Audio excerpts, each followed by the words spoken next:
नमस्कार साथियों, JVP media group की ज्ञान तीर्थ यात्रा में हमारी नई प्रतिभाओं से परिचय कराने की श्रृंखला में आज हमारे साथ हैं डॉक्टर कानाराम जी, जो गुजरात में इग्नू यूनिवर्सिटी के असिस्टेंट डायरेक्टर हैं। आपने राजस्थान विश्वविद्यालय से शिक्षा ग्रहण करने के बाद स्कूल टीचर से आपकी लाइफ शुरू हुई और आपने स्कूल टीचर के बाद में लेक्चरर, उसके बाद में कॉलेज लेक्चरर और अभी असिस्टेंट डायरेक्टर के रूप में हैं। तो कानाराम जी, आपका बहुत बहुत स्वागत और अभिनंदन। सबसे पहले तो मैं आपके जेवीपी मीडिया ग्रुप को बहुत बहुत धन्यवाद करता हूं कि आपने मुझे इस काबिल समझा। बिल्कुल सर, अब मैं बात करूंगा जिस तरीके से ग्रामीण क्षेत्र के विद्यार्थी शहरों में आते हैं, बड़ी चकाचौंध देखते हैं, कंपटीशन के एक बड़े उसके बीच में रहते हैं, कुछ सफल होते हैं, बहुत सारे असफल हो जाते हैं। एक युवा के किन सपनों को लेकर जयपुर में आए, किस तरीके से कंपटीशंस के माध्यम से आप आगे निकले? ये आपकी बात बिल्कुल ठीक है कि हमारे जो युवा हैं वो बड़ी चक्काचौंध में कई रास्ता भी भटक जाते हैं, लेकिन मेरा ये मानना है कि रास्ता भटकने की बजाय उसको देख के व्यक्ति खुद मोटिवेशन ले और जहाँ से हम आए हैं उसको, और शहर में आने के बाद उसमें हमें विचार करना चाहिए, सोचना चाहिए कि हम यहाँ किस लिए आए और हमारा जो लक्ष्य है हम सबसे पहले उसी पे अपना फोकस करें और उसी की ओर ध्यान देते हुए आगे बढ़ने का प्रयास करें।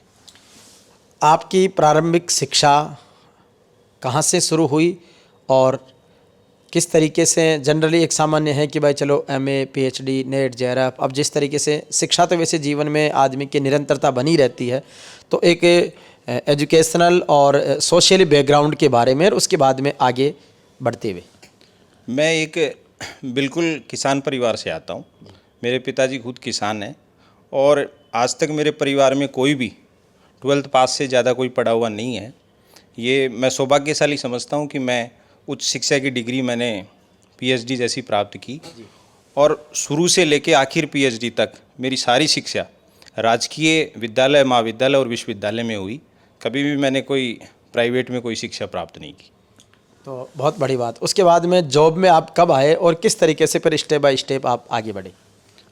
मैंने राजस्थान महाविद्यालय से स्नातक 2010 में किया, 11 में मैंने बीएड किया, 12-13 में मैंने संस्कृत विभाग राजस्थान विश्वविद्यालय से एमए किया और 14 में मेरा पीएचडी में हुआ।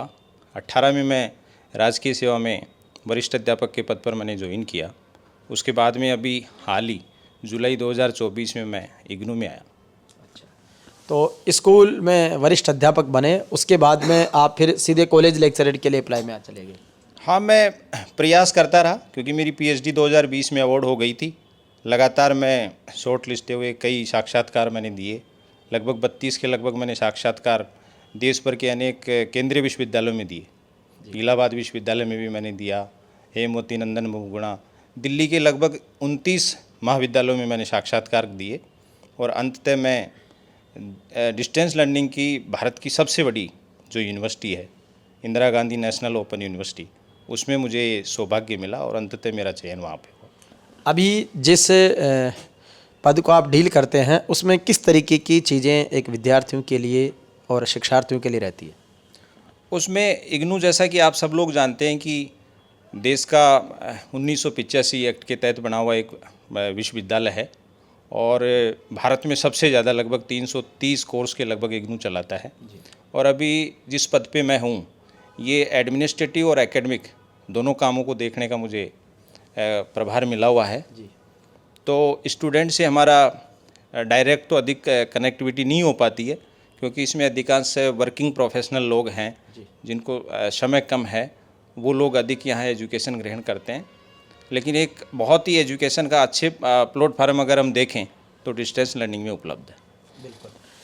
युवा दिवस क्या कहना चाहेंगे यूथ के लिए, अभिभावकों के लिए, शिक्षकों के लिए, देश के लिए?